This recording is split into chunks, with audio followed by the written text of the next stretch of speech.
episode 125 of the Concealed Taco Dudes podcast. Woo! You guys are supposed to cheer. Yeah. Can we dub it back? We start this over. And take two. And Woo! Now we are really excited to be here today at Utah Airguns. we're at Utah Airguns. We have a couple special guests to talk about a special topic. We are determined to get to a topic today, as opposed to other episodes. Let's go around and introduce who's here. I'm Jason with Concealment Solutions. I'm Stan with me. Stan's the talent. Taco's here. Justin from Utah Airguns. Cameron, formerly the director of marketing at Air Force Airguns. Now I just hunt things with airguns. Oh. So you made your millions and retired. Is that Sure. We'll go with that. it? Right Who on. wants to be a freelance gynecologist? Ooh. I don't know if that's legal in all 50 states. It's got to be legal in California. Well, you could consult if you needed to. We'll see. More of a consultant. Okay. All right. On to the next. Sorry. Let's knock out our sponsors really quick. We've got Noe Bullet Molds at noebulletmolds.com. The finest bullet molds out there. They also have Airgun pellet and slug molds. Yeah, I was going to say real quick for NOE, they are ramping up to do some steel molds. Yes. For all the people who've been waiting for the steel molds, they are coming. It's just they got to tool up for it, and Right. I think they have to build some fixtures maybe. Probably. I can't remember, but Now, what's the advantage of the steel molds? so steel, it holds heat really well. There's pros and cons, right? Like it will rust if you don't take care of it, but people really like them because they're very durable. They could go to higher temperatures than the aluminum and brass. So, for example, the zinc bullet casters, the people experimenting with zinc bullets, you have to raise the temperature of your lead pot, or I guess your zinc pot, to about 800, 850 degrees instead of 700, 750. And so the mold blocks themselves are raised to up at, quite a bit. And you'll just kind of wear out the aluminum ones and the brass prematurely by using them at a hotter temperature. Wow. So- I know the price of aluminum and availability of aluminum is getting kind of crazy too, so I wonder if that yeah, plays aluminum and into- brass, there's a lot of metal or material shortages. Yeah. So, but Al said he did get a bunch of metals and materials shipped in. He kind of anticipated the shortages, and so Yeah. he put in a big order, and then I think he ended up getting that, so that'll pay off for him. Nice. Right on. But and then there's the Taco bullet, the 300 blackout bullet I drew up and designed. Right. He's gonna run a prototype for me in 358 and 338 or 339. We'll do some test fitting to see how it fits in the 338 Spectre cartridge. It's kind of a weird oddball cartridge. Right. As well as 35 cal that you could use that in a lot of different things, like a 35 Wayland, or one of my friends was wanting to do some heavy subs in his it's a modified 350 Legend, so the chamber's modified to take the 357 bullets. So, anyways. Cool. And what's the discount code if they want to order something from FLT001. That'll save them 10%. Awesome. Black Ice Coatings at blackicecoatings.com. You guys use Black Ice Coatings. We use black ice coatings a lot. That's good stuff. They do fantastic work. Best gun finishes out there, and he'll dip your mountain bike. I know. Yeah. I was gonna say Oh, I'll show you pictures. it glows literally. It's sugar skulls. So Day of the Dead sugar skulls. Yeah, And it glows in the dark. Hot pink. that's what I'm talking about. It is awesome. I can't wait for it to dry out so I can get back on my single speed. So you do the naked runs down in Moab, right? Yeah, With that. of course. Awesome. Why Why wouldn't you? Yeah. Exactly. Especially with you. Look at you. Exactly. Specimen that you are. Look like an Ewok with my shirt off. I'm imagining. Let me savor that. Anyway, check out Black Ice Coatings. Give them a call and send something to them. Get it done. Tell them you want it slickery. Yeah, slickery. Utah Airguns. That's where we are right now. Anything new or fancy that people need to know about? Oh, let's see. Yeah. Well, are we talking guns, or are we moving on to new topics? No, we're talking guns. Okay, new guns. We're still plugging you. Okay. Yeah. You're plugging you. Yes. So What do you want to sell? so we've got some new pellets and slugs that we haven't had in the past, both for H&N, JSB, and we're taking on the Zan slug line here pretty soon as Okay. well. Out of the Netherlands. And Seems like slugs are kind of a Yeah. big new niche for the airgun world. It is. It is definitely the thing right now. Why are people drawn to slugs more than pellets? Power. Power. And Well- BC. Yeah, it's all about BC. Oh, So okay. with slugs, you know, you obviously going to carry the energy a lot further downrange. So Right. trajectory is a lot better. Wind drift is much less Yeah. than a pellet. So it's kind of basically if you're shooting, you know, over 100 yards, a slug is going to be taking over in There you go. in Okay. in accuracy and especially maintaining its energy. So Okay. for example, say 200 and I'll throw out an arbitrary number, 250 yards. Okay. You have say a 30 cal pellet, a 45 grain 30 cal pellet going 900 feet per second. At that distance, a 22 slug weighing 22 grains will have more energy. Yeah.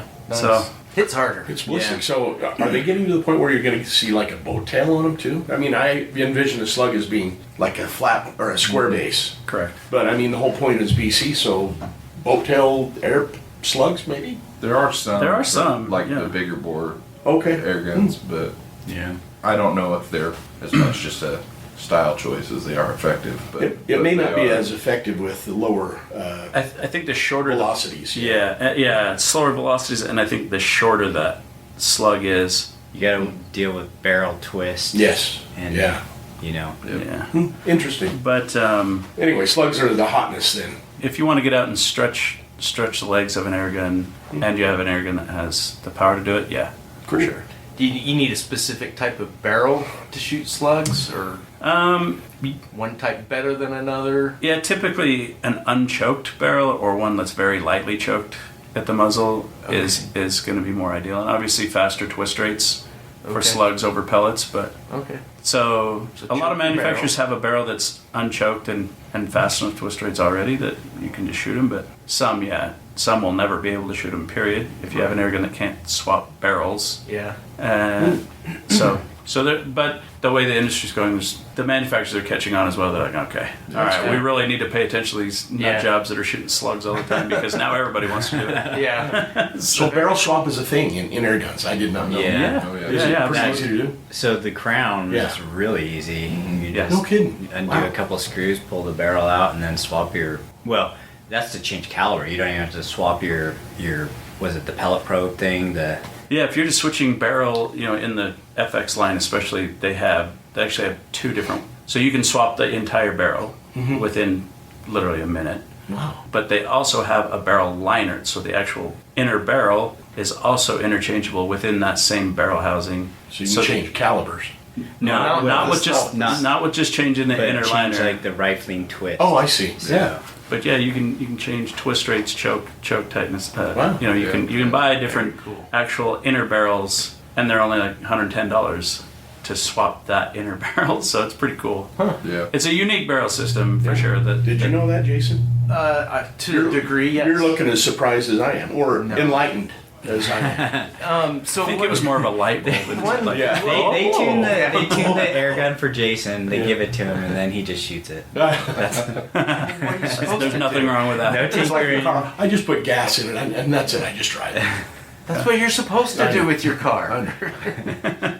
One last question. So if you have a gun that you have set up for slugs, will it still shoot pellets, or does it affect how the pellets will shoot? So typically the slug specific barrels will actually shoot pellets very well as Okay. as So well. it sounds like that's the way to set up your gun. Yeah, maybe. Yeah.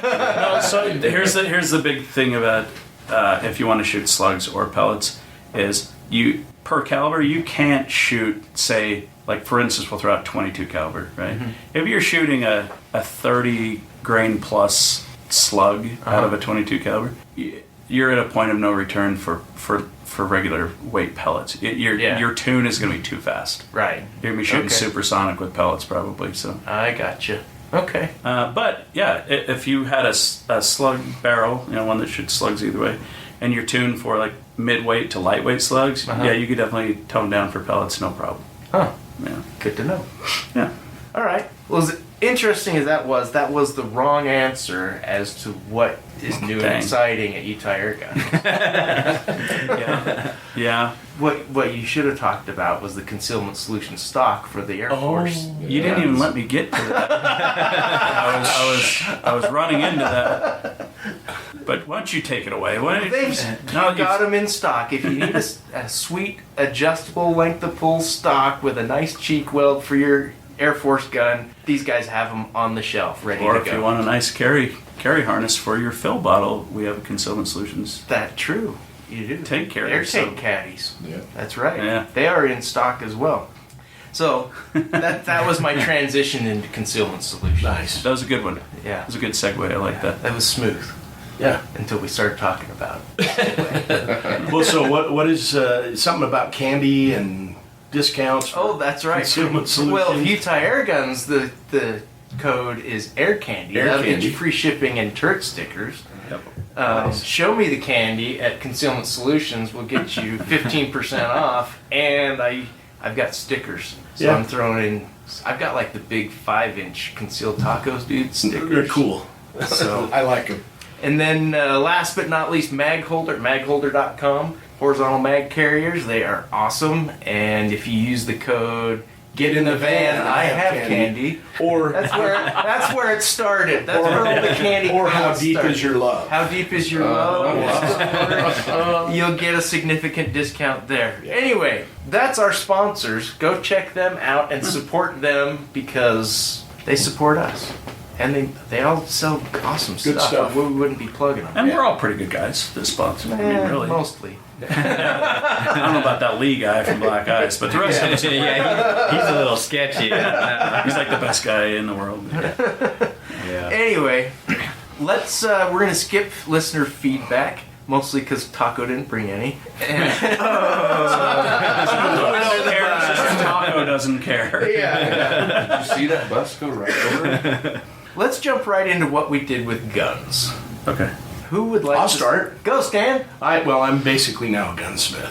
Oh. I'll add that to my moniker. You mean you I'm have a gunsmith. Dremel? Yeah, he has a Dremel. I do have And a Dremel. And a butter knife? And a butter knife. No, Gene Tessier, our good buddy Gene, You have to follow that up with gunsmith extraordinaire. gunsmith extraordinaire Gene Tessier, who is leaving us. He's not dying. He's moving to Star Valley. So anybody up in Star Valley, he's a good gunsmith. But Taco and I have this little project going, 22 Creedmoor. It's only taken me, a year? Yeah, about a year. And a year and 30 minutes to twist on that barrel. So, but I'm out to the ranches and stuff like that, and gonna be shooting a little 22 Creed. Yeah, that's going to be fun. So Stan and I both bought The exact same barrel. And I think they were on sale They from Excalibur. Mhm. So it's a nice custom barrel. And yeah, yours is a Savage, mine's a Savage, so they're, budget builds, but we're twinsies. I know. And I think I'm gonna put mine in my MDT. Oh, nice. So you've got the same MDT. No, I got a fancier one for that one. It's like you don't even know. Sorry, you said something about. Did you say something about budget builds? Yeah, I don't think so. Really, they are kind of budget builds. But anyway, it's going to be exciting. I learned how Savage puts their guns together and why they're so cheap. Yeah.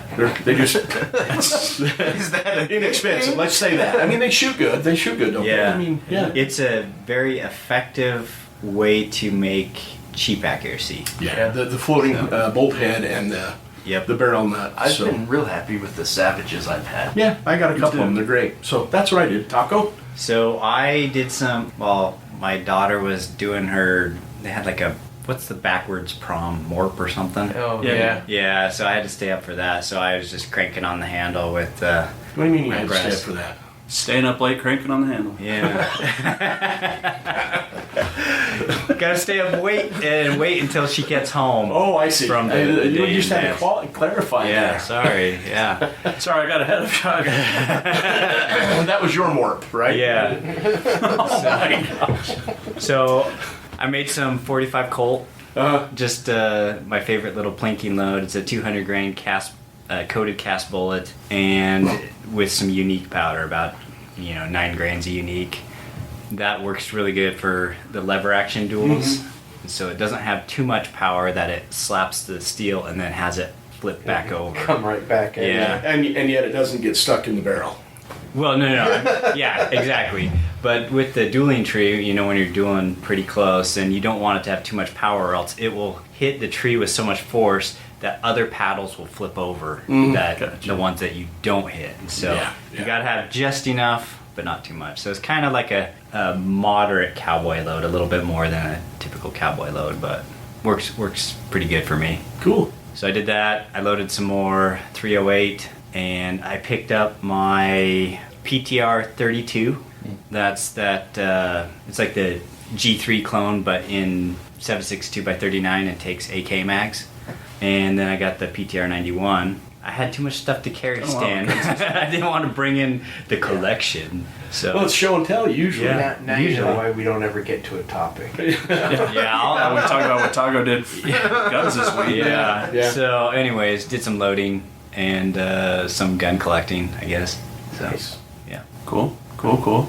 Okay, so I started to get all my parts that I showed you before the show for my new gun build. I'm gonna nickname it the Poser because it's a really nice setup for shooting PRS for somebody who's not really nice at PRS. So it's a 6 Creed. So I'll be putting the proof barrel on it with a lone peak action, and my favorite part is that foundation stock. It's the micarta My car stock. Yeah. I love that thing. And then I'll have a Trigger Tech trigger, and optics are kind of up in the air. But that's where I'm at with that one so far. Nice. Very cool. Yeah, that is cool. We also did a custom fit for my Leshy 2, my Airgun Leshy 2, to accept the FX barrels. FX barrels? Yeah. Oh. And so now I have a 500 millimeter FX X barrel in my 22 Leshy. And How do you It get is it so to short. extend that far? Because 500 is kind of long for a Leshy, isn't it? It's not bad actually. So what I did is I put the custom extended hand guards on it. So it kind of looks like an AR handguard shrunk down a little bit, but it's a cool gun, isn't it, Cam? Oh, that's cool. It shoots like so much better with that barrel in it, and yeah, because they're garbage before. It'll be back. It shot good before, but it shoots really good now. We get it. So that, I guess that's the extent of my stuff. So is that a one-off, or are you going to start carrying Leshy 2s with... So we are going FX to barrels. start doing conversion kits. It'll be more readily say it for me. Readily. Thank you. Available. in It's like Utah, is rattly. And it's spelled with 2 R's. But anyway, so we're gonna make that kind of stuff available here in the future here. So You 'Cause- also did something, I guess it was last week. I did. You drove a gun. I drove a tank.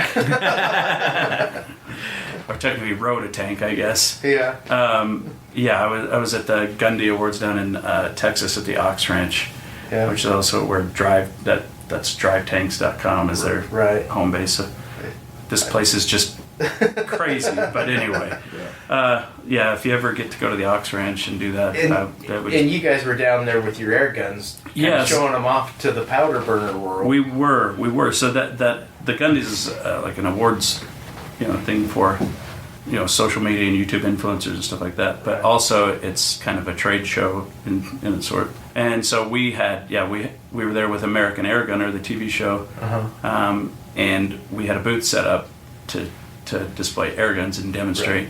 I wonder if you met anyone famous down there. One or two. Notably, probably because he was kind of like my shooting idol forever. Everybody. So the Mishlik family, actually, not just Jerry, but the whole fam stopped by. Were that's the cool. Iraqi veteran 8888 guys there? That's Eric- his son, Eric wasn't wasn't- it? Eric, yeah. Eric wasn't there. Wasn't there? Okay. He had something else going that He's kind of limiting his travel. Eric's a really good friend of mine. Is he really? Yeah, he's kind of limiting his travel right now, just while I think the world's kind of crazy. So he was like, "Yeah, I don't think it's worth the drive." Gotcha. Anyway, he was wrong. So anyway, But yeah, he missed Sorry, No. buddy, if you hear this, but you It's, missed a good time. I would say notably the Mishliks came by. So Jerry, well, the whole family they tried the Airguns, and it was a funny thing because I hadn't met the Mishlik family together, and I found out something very interesting about the Mishlik family. They're slightly competitive. Okay? So let me explain. Kay, the wife, she goes first. Uh-huh. And she lines up. She was shooting the FX Impact, and she cycles the bolt, shoots once, cocks it again slowly and smooth, shoots again, and does like her own little head nod, like okay. And all of a sudden she goes pew, pew, pew, pew, and is hitting these little teeny. She wouldn't even shoot at the targets we had out. She was just shooting little chunks of clay pigeon that were downrange at about 60 yards. Wow. And I'm like, holy cow. And you can see it on her face. She's like, I like this. She goes, I need this for our family prairie dog shooting. I was like, Yeah, you do. and so she stands up yeah, that was awesome. Jerry, he says, hey, Kay, what was your wind hold there? And she goes, I ain't telling you. I was like, that's when I knew, whew, we got a competitive little family here. That's cool. So it was fun, and so they actually ended up taking home one of the guns that I had there at the show. Nice. And That happens more often than you'd think, right? it does actually. So that was pretty cool. That's really awesome. Yeah, a bit surreal when you're sitting there talking to kind of like your, Yeah. one of your, kind of heroes of the game, and never really got to spend alone, or personal time talking. And all of a sudden you're sitting there till 12 o'clock Yeah, late. at night, the one night, just showing him everything about it. So when he gets home, he's ready to rock. But it was really cool. So So we need to follow Jerry on social media to see Jerry, if he's going to start showing not off with his already. air gun. Lena was a little. She shot him. She was a little bit hesitant to do much on camera with it because she's sponsored by SIG, and SIG does have an airgun line. Oh, that's right. Obviously, they're not. It's not the same. It's not- thing. yeah, It's a different category of airguns. yeah. Honestly, Yeah. they make some cool stuff, but it's a different category than Right. like your high-end precision airguns. They're Right. more replica styles, and don't get me wrong, they're cool. Yeah. But so she was a little bit. I don't want to step on toes there. I'm trying to get it. So Yeah, sure.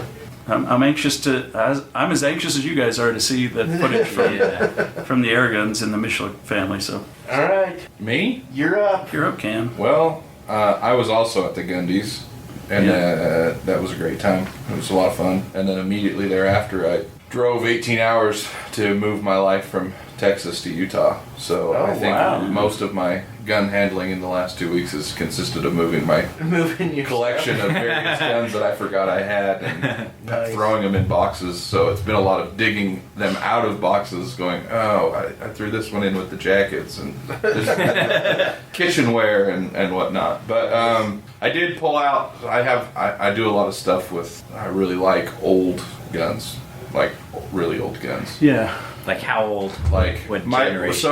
my thing is like transitional firearms. That's kind of my weird like niche hobby. So like transitioning from muzzle loaders to cartridge firearms, like anything that's in that kind of middle period, I'm just kind of fascinated by it because they just kind of did whatever, and in a way, being in the airgun world, we're almost in a kind of a similar thing right now because airgun technology is advancing so much, and so I like to look at that kind of period in history. So anyway, one of my favorite guns of all time is the Martini Henry.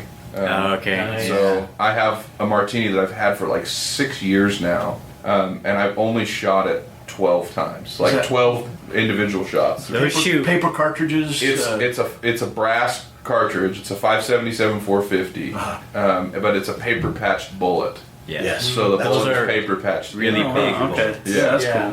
cool. Big soft lead bullets. Yeah, and you can't really. Kynoch made brass for it for a while, and one other company, I can't remember who. But the original cartridges were actually made out of foil, like a brass foil. And they had problems with them, like sticking in the chamber, like the Battle of Iswandala. They talk about how they lost because the cartridges were sticking in the chambers and they couldn't get them out and all this kind of stuff. But speaking of Eric Blanford, that's who kind of got me into that gun, and so he made me a bunch of brass out of 24 gauge shotgun shells. cool. So I've got the brass, and he, made it all into casings for me, and so I've been on a hunt getting all the reloading components. I've got a hold of some dies.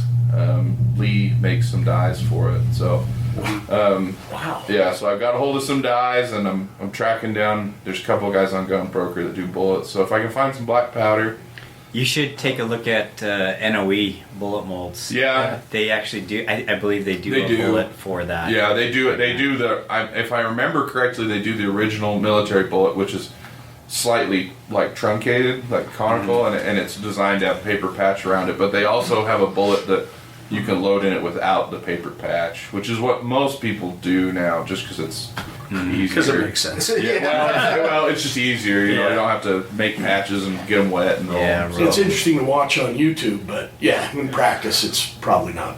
Yeah. The ones I had when I first bought the gun that I got with it were paper patch, like replica military loads. But I want to hunt with it, like really bad. Cool. Like, Sound like Gene. I'm Yeah. gonna take this Yeah. $20,000 antique engraved double rifle and Yeah. go elk hunting with it. oh, that's my thing. Yeah. Yeah, but he actually gets stuff. Like I know. he's very successful. On I his don't blame hunts. him for doing it. It's just that's not the norm. Most people are scared to even pull the trigger on stuff like Yeah. that. I killed a deer a couple of years ago with a Dutch camelotter, and after that, I was like, I like this. I like hunting with weird stuff, which is how airgun hunting happened for me. But Nice. but yeah, I think that's it. I did order a 6 arc barrel, so I don't do just old stuff. But I did order a 6 arc barrel for my Ruger American. I'm diving down that rabbit All hole. right, so you're doing bolt action. Yeah. So are you gonna load your own? Yeah. No? So I have a 7.62 by 39 Ruger American that is the one no one can find apparently. I've had it and I bought it when I was in Texas. Great hog rifle. Put a thermal on it. Go out and shoot hogs for $15 a night because ammo was cheap. Moving back to Utah, 7.62 by 39 is kind of what are you gonna do with it out here? So Yeah, it's Yeah. a little bit too short range of a Yeah. cartridge to. and I've shot it like 400 yards before, but it was like I've got this 7.62 by 39 bolt face. What can I do? And so we got talking about 6mm because somebody happened to have a whole case of 6mm bullets, and I was like, well, maybe I'll order a 6 arc barrel. So I ordered one from Excalibur about a week ago. So hopefully that comes in. I don't know. They're taking a little while, but I'm excited to get into that. Yeah, I was gonna say with the 6 arc cartridge, they have two different sets of load data. You have your bolt action and you have your Right. ARs, and the bolt actions can. It's actually a pretty impressive cartridge when you Yeah. jump up to the bolt action pressures. Yeah. Yeah. So- I was watching some stuff online about guys that are like running them in PRS guns and stuff and saying that it hangs with like some of the other, kind of hot like 6BR and 6GT and Yeah. that kind of stuff. If you get a minute, you should check out Kenny from the Eagle Eye Shooting Channel. Mm-hmm. He does a lot of 6 arc reloading. Yeah. And he actually built my rifle. I have I have one in 6 arc, but it's funny because he forms his 6 arc brass from 6.5 Grendel brass, Mhm. and then when he competes in the PRS matches, people will pick up his brass and they're like, "You're doing this with a 6.5 Grendel," and Yeah. so it's just bad.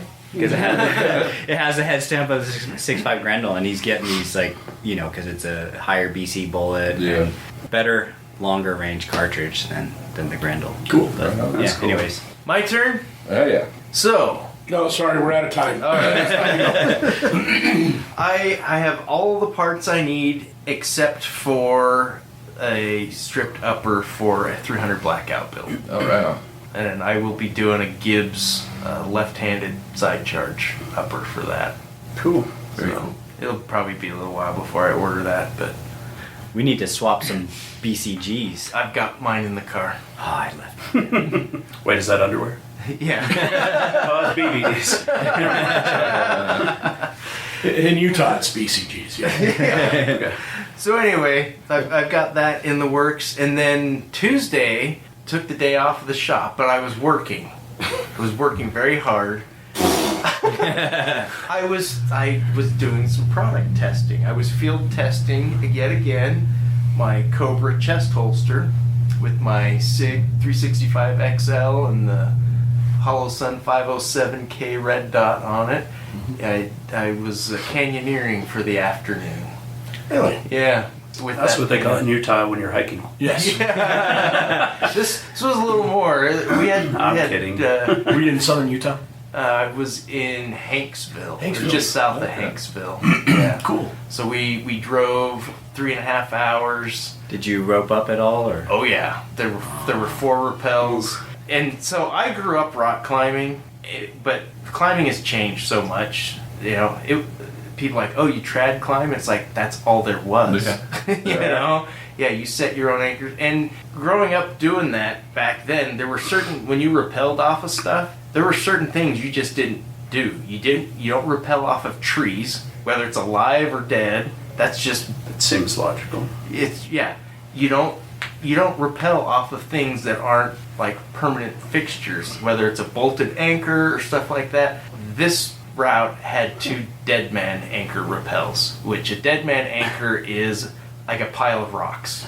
So that's where people fall. That's where Dead- you dead die. man anchor. They're called dead man anchors for a reason. Well, the God. last rappel was a 90-foot. You're dangling in the air for most of the rappel off of a slab of rock that was slightly bigger than this table, with other rocks piled on it, and it was sitting on a downhill sloping piece of Oh, jeez. of slick rock. And I was like, are you kidding me? There was no reason why they shouldn't have anchors bolted into the rock, but that's what the rappel was. And I was like, wow, well, if we die, we die. You're going first.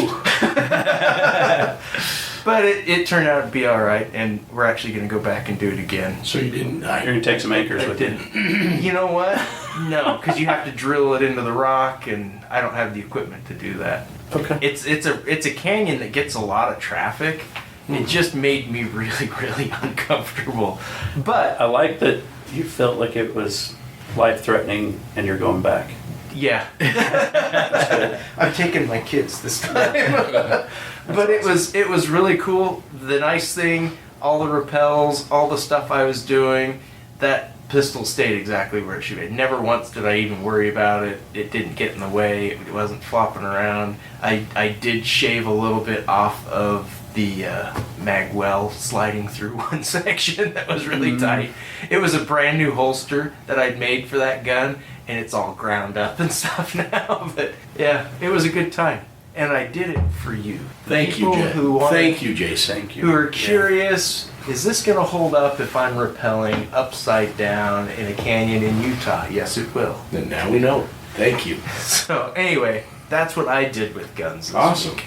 We're going to get into a topic. Everybody listening now, what? What's a topic? We made it this far. So the reason we are here at Utah Airguns is because we had we're going to call it a historical event yesterday. Yeah. Our legislators passed a new amendment legalizing hunting with air guns in Utah. And so that's what we want to kind of talk about, what that looks like, what we can expect, and, you know, is that a good thing? Is it going to come with some baggage maybe? I don't Right. know. Right. But anyway, I have a question about it first. okay.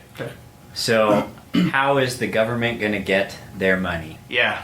That So, seems like that's always and what you're talking about, I don't remember the name of the tag. Pittman Pittman Roberts. Roberts. Pittman Roberts, Go yeah. ahead. So every time you buy a gun or ammunition, you pay into a tax that goes to wildlife habitat Conservation. conservation. Air guns, because they aren't considered a firearm, because they're not, doesn't fall into that category. So when you sell one, you aren't collecting that tax to pay into that. Correct. And the original way that this bill or this amendment was written, it had a $10 fee to purchase an air gun permit, and then and that's where that was going to go, and then you'd apply for your tags and stuff like that. So when it finally went through, they removed that, which I thought was kind of weird. It was weird. So we had put this on the bill like a year, maybe even long. But long story short was it went through. We did full demonstrations and stuff for the fishing game so they could understand what Yeah, what's they out want to there. make sure They you're want to going know what's ethically be harvested. Sure. Yeah, and the discussion started with just legalizing it for fall turkey season Yeah, because they did rim fires and we're like, which that happened last year, yeah. correct? And so we put it through, and after the fishing game saw the demonstrations, they got to shoot them all and saw the accuracy and power, and like, this is the perfect weapon for fall turkeys and what the whole fall turkey hunts are for, which is deprivation permits for like landowner stuff where they're getting turkeys destroying their property. Yeah. That's a thing? That's a thing. And so they I'll help. right, so the fall turkey hunt is only open on private property. There is no public land hunts in fall for turkeys. Wow. But Fishing Game loved it. They said, yeah, we're on board with this.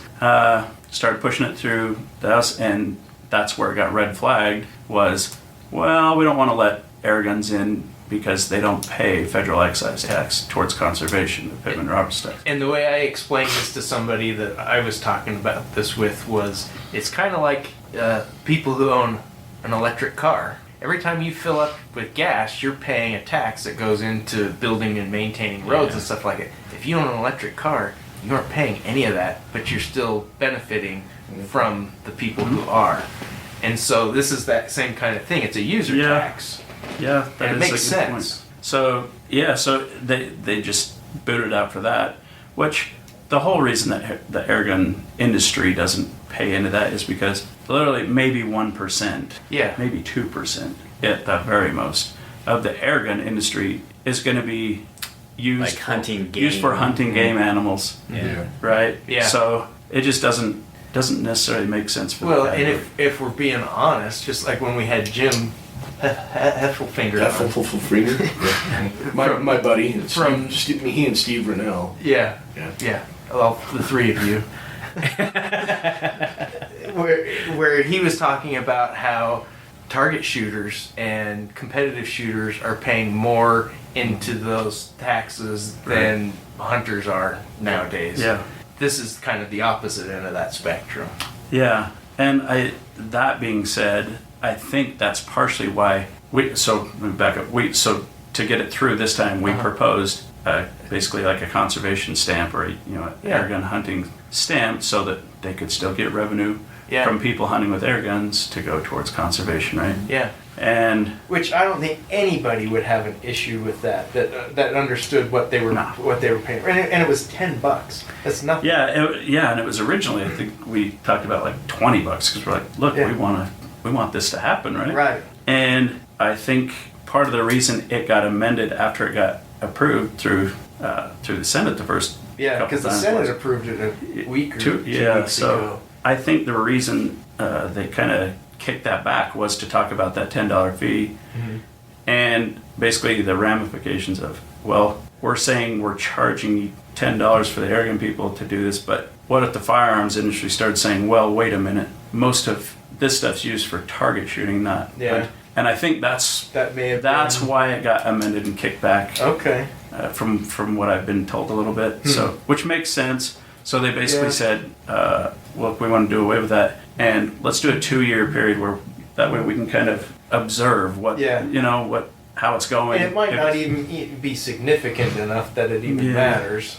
Well, like you're and I saying. think it's going to bring new hunters in that wouldn't For normally sure. hunt before because they are intimidated by a firearm. The noise, the recoil, just all of that goes along with that. Well, I've always said, as soon as they make it legal to hunt with an air gun, I'll sell my muzzle loader.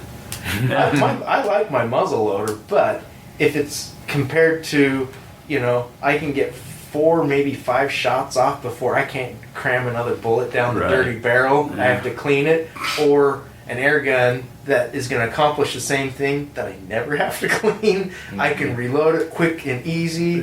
Yep. The only thing with if you're shooting something big, you'd have to feel the air. Like, Most of them you can get a couple of shots on. Yeah, right? typically like you can 2 get shots. a couple good, Yeah. good full power shots. So, Yeah. which typically with any other primitive weapon or something like a Yeah. muzzleloader or a bow, you're not getting another. If you get a second Oh, shot okay. off, that's rare. Yeah. Yeah. But it did get passed last Yeah. night. So now we're to the stage now where, well, basically the governor still has to sign it.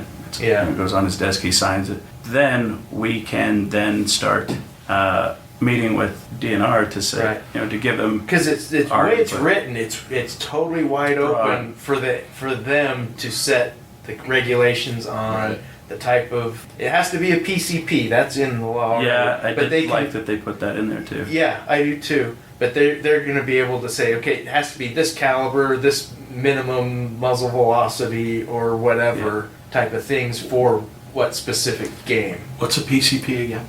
Pre-charged pneumatic. or a PCN for use. NEWMATIC pneumatic. Yeah, Okay. exactly. Yeah. So, and that was a good guideline to put in there because Yeah, you're it sets a standard. it sets a standard to where you have to have something for one that's going to be accurate and powerful. Right. That's So it kind of sets a minimum standard, and then I think the DNR is going to go in and be like, okay, building on that, it's going to be, a minimum of, 357 or whatever caliber. I mean, now you've hunted with Yep.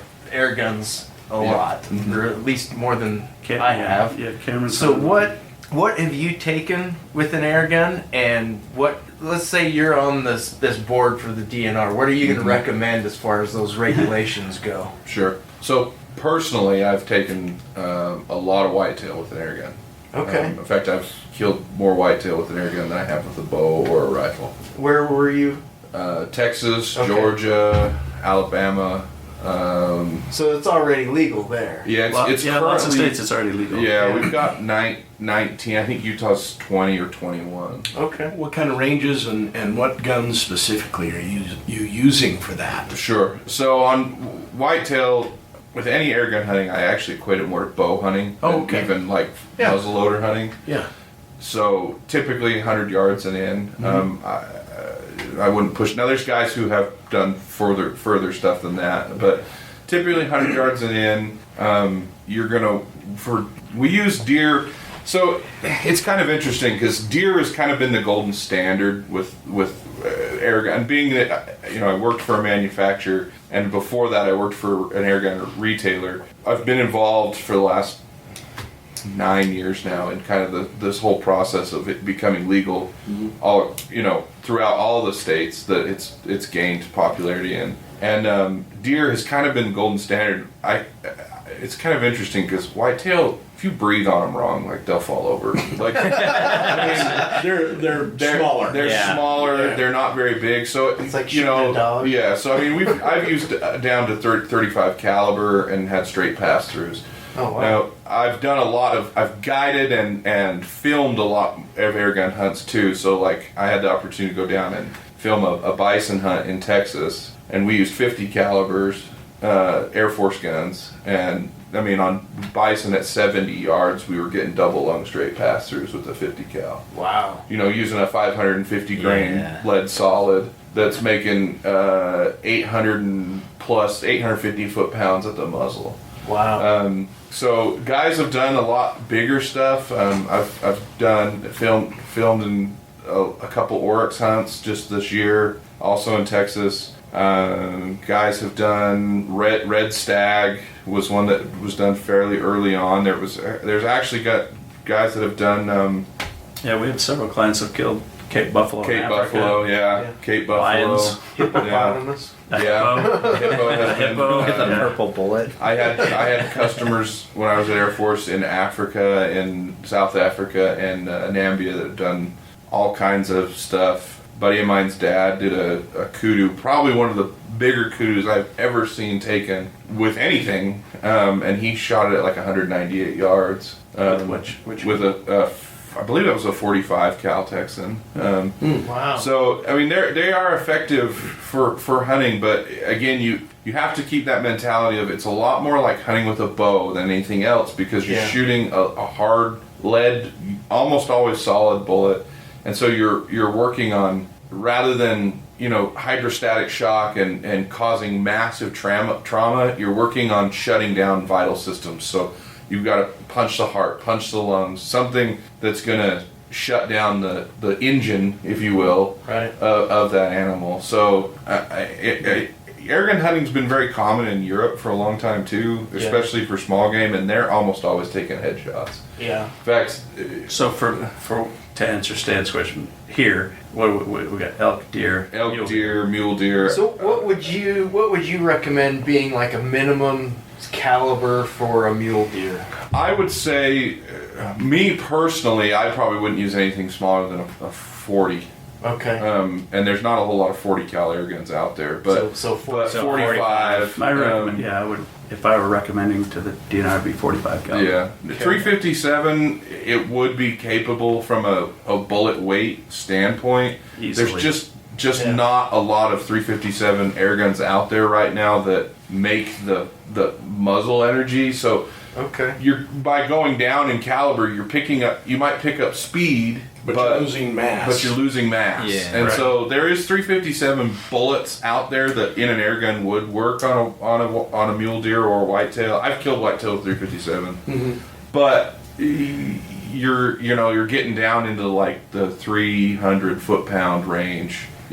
So what I would recommend and what we've seen in a lot of other states that's been very effective is 35 caliber or bigger, but with a minimum foot-pound requirement of, I think Texas is 250. I can't remember off the top of my head, but I would say like 300. I think that's what Georgia is 300 foot-pounds or better. Oh. So every state's a little different. There's not like a carte blanche. I mean, some states it's like carte blanche, 30 caliber and up, doesn't matter how much power it makes. Yeah. And I don't want that here. I don't want that here either. No, because for turkeys you wouldn't want to use a 45. And No. turkeys fascinates me. That sounds like Yeah. Yeah. wow. And that was the exact thing we ran into in Texas. When Texas legalized 4 years ago, they said, it's got to be 35 caliber or better, and it's got to make 200 and something foot-pounds at the muzzle. Yeah. Well, they legalized it for turkey. I don't want to go out and shoot a turkey with a 45 caliber air gun making 500, 600, 700 foot-pounds. A 25 cal would have been. So they actually ended up splitting it. Yeah. And saying this You stuff you have can to. use a smaller caliber. This stuff you use the big. And see, we caliber. already have similar restrictions to that, so Yeah. that shouldn't be foreign to anybody. Yeah. That's just another That's just- tool in your toolbox, being able Yeah. to use one more thing. Yeah, of course. That's really cool. So what's the largest game animal you've taken with an air gun? Personally, an oryx, a scimitar oryx. Okay. But like I said, but I've guided and filmed, like been there for. We did a bison hunt, 2 bison in the same day. We've done lots of hog hunting with air guns. Justin and I have hunted hogs with air guns together. I just happened to be out of a How close helicopter. do you get to the bison? We did 2. They were both female, and the first one we killed at about 72 yards, Okay. and that one took 2 shots only because we double lunged at the first shot, and they're just the way bison are built. They take a long time to go down, and so we put a second shot in it, and it went right in the heart. And it was But that would be similar to someone taking with a bow. an arrow. Yeah. And So, of then course- the second one was like 98 yards. There's video of it out there. We filmed it and put it on the channel Mullet Man on YouTube. Mike Owens, he's a good buddy of ours. Big time hunter. He's hunted all over the country. So yeah, we did that hunt with him. The oryx hunts are up on. We filmed those for American Air Gunner. Cool. The other question I have is like, say you're hunting something like bison, Mm-hmm. bullet composition. Are you talking about like kind of a pure lead, softer lead, so that and does it expand at all? Or Not, I mean, it deforms, but there are hollow points out there, but the expansion's not huge. So the lead, you want the pure lead or close to as possible. You can put a little bit of antimony in them to harden them up, but it has more to do with the gun. And there are guys out there who are working on, like the guys that can't remember their name. I've known about them forever. They make They make machined bullets out of pure copper. Oh, yeah.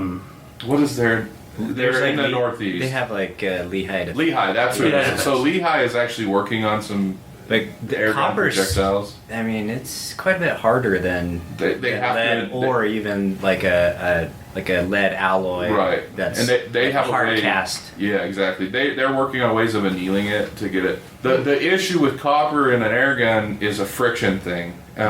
Copper jacketed bullets just cause a lot of friction against the bore, and so they don't like it. So pure lead, soft lead. I mean, when we first started messing with this, the big bore stuff, and by no means am I like an originator of this, or Justin or any of us. Like they've been doing airgun hunting for a long time. Like and I mean Dennis Quackenbush has been making custom big bore air rifles for a long time. Lewis and Clark. I mean, it goes all the way back to the 1700s. But even in modern times, I mean, guys like Eric Henderson, Jim Chapman, Seth Rowland. There's got a whole like gamut of guys in the kind of the southeast Texas, Louisiana, Arkansas area who have been doing this airgun thing for a long time, and so it's kind of evolved. And so when it was first going on, guys were just basically using round ball. My first big bore airgun was a 58 caliber round ball. Interesting. So where do we go from this? Cox has to sign it. Correct. How soon can we expect to be able to go snag a turkey with an airgun? I'm hoping this fall. This fall. I'm hoping. Yeah. I'm crossing my fingers. So The current one, so they passed the turkeys last year. Okay. I don't know if they still have stuff that they're working on to finalize it, but this latest one, things in here like we said, PCP that's filled with an external, scuba tank or compressor or hand pump, pressurized to a minimum of 2,000 pounds per square inch, things like that. But for the most part, it's the DNR that's going to, like we said, decides all the very minute details of caliber and all that kind of stuff. And according to this, they have until 2024 to have all that in place. So if they were to drag their feet, it could take a bit longer. And I don't see any reason why they would. Yeah. they were on board before it got Yeah. clipped for the tax thing. So Yeah.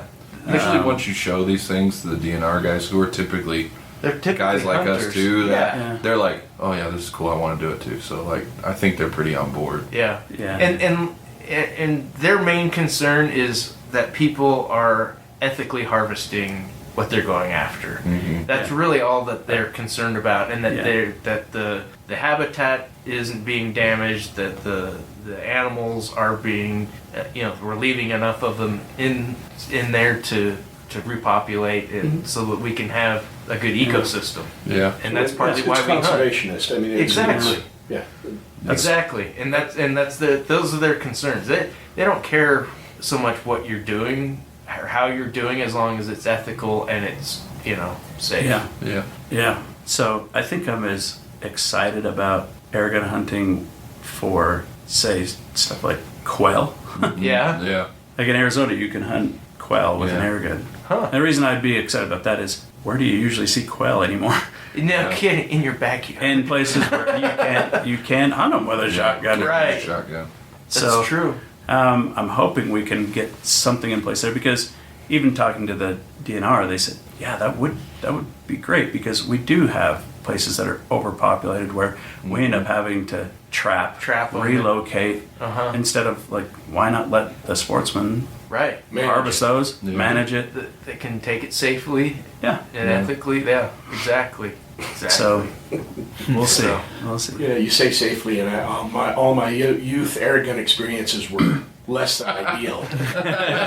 So Same, these are same. are Yeah. adult rules now. Yeah. Yeah.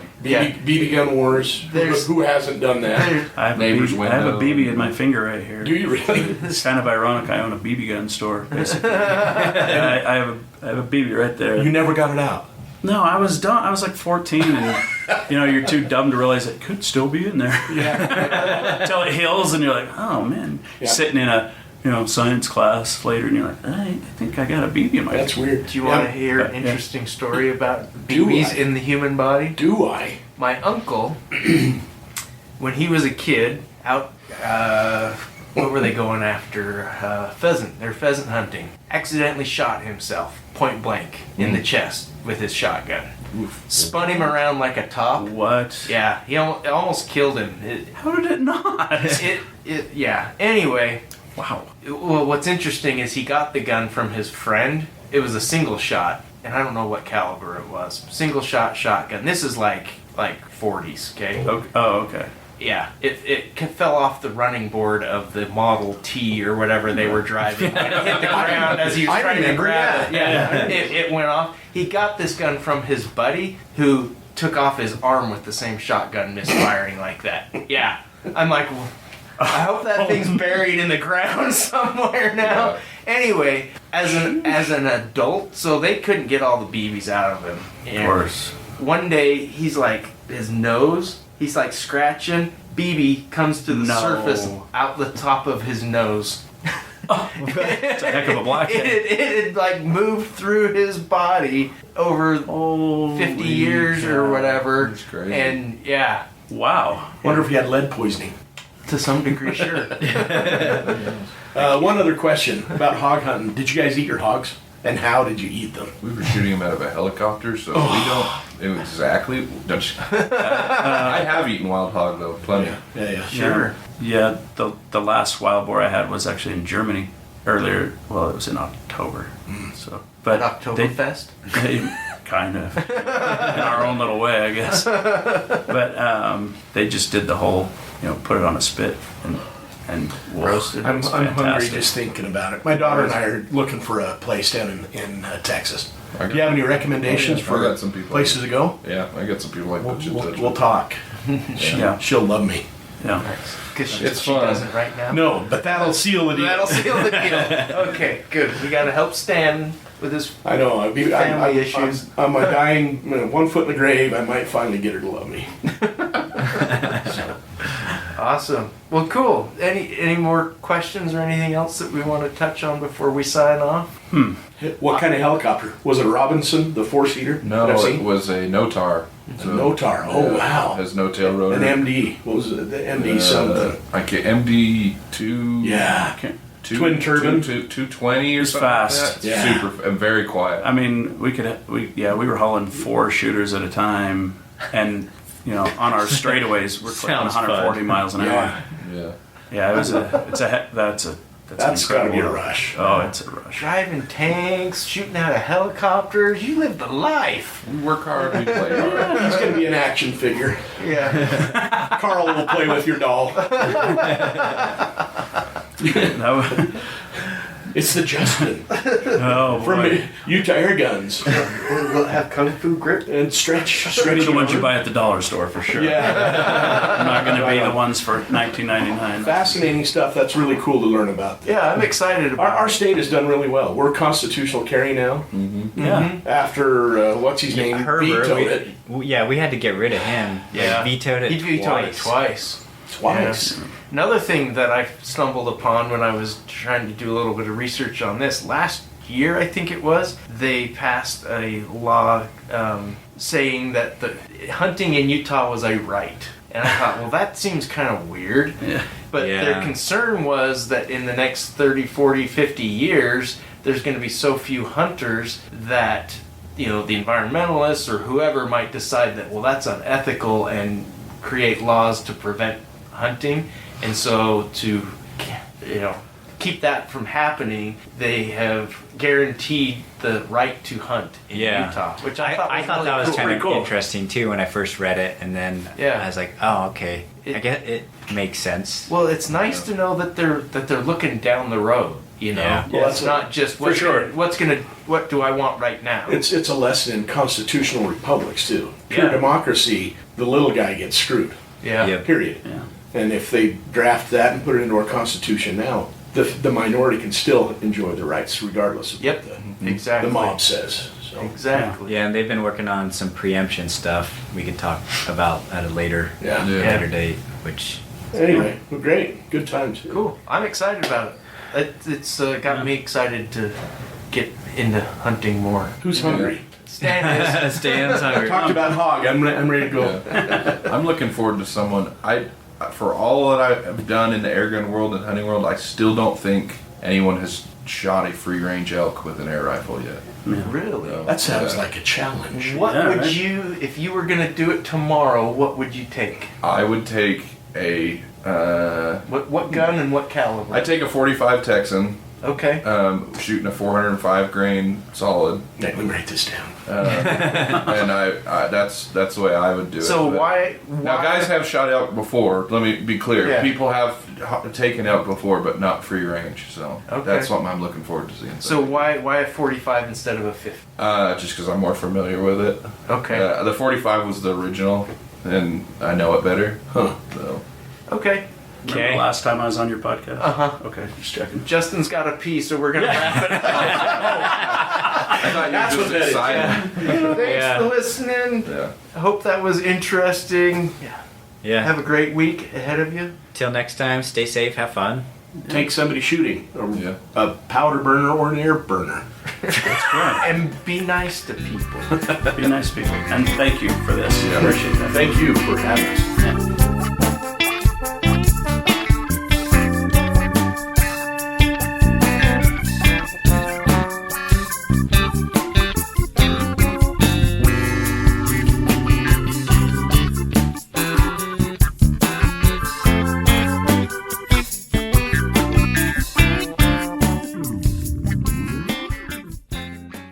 Well, the first wolf I ever saw, and the only wolf I've ever seen in the wild, I'm driving home on I-80 from coyote hunting out past Rollins, Uh-huh. and you know on I-80 you have those ranch exits every once in a while. Cruising Do past, and I happen to look. We call them restrooms.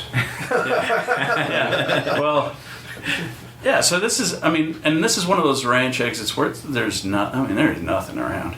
But we pass, and I just happened to catch a glimpse, and I thought coyote. Like just in my mind, That's what you were out doing. at the 80 mile an hour glance, it was a coyote, and that's what we did.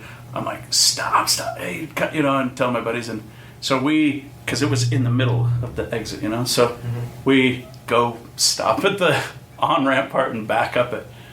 And this is a true story. I'm like, what the heck? And I leaned out with a mouth call, started squalling a few times. This thing runs out, mane up on it, standing like with a full red fox in its mouth. Oh my gosh. Oh, jeez. Wow. And I'm like, I'm gonna shoot it. And my buddy's like, no, you can't shoot him. This has been like 15 years They ago. were still protected. And I'm like, no. And they're like, no, that's somebody's dog. I'm like, really? It's got a freaking fox in its mouth in the middle of nowhere. And it's this, it was. Yeah. And when it kind of got sweet, did that little side trot like challenge, it was. Then it got up on two legs. Yeah. It got up on two legs, started running 80 miles an hour next to me. But no, it was crazy. And the song, Warren Zevon, Werewolf in London started playing. Yeah, that kind of thing. That's a great story. Wow. That is.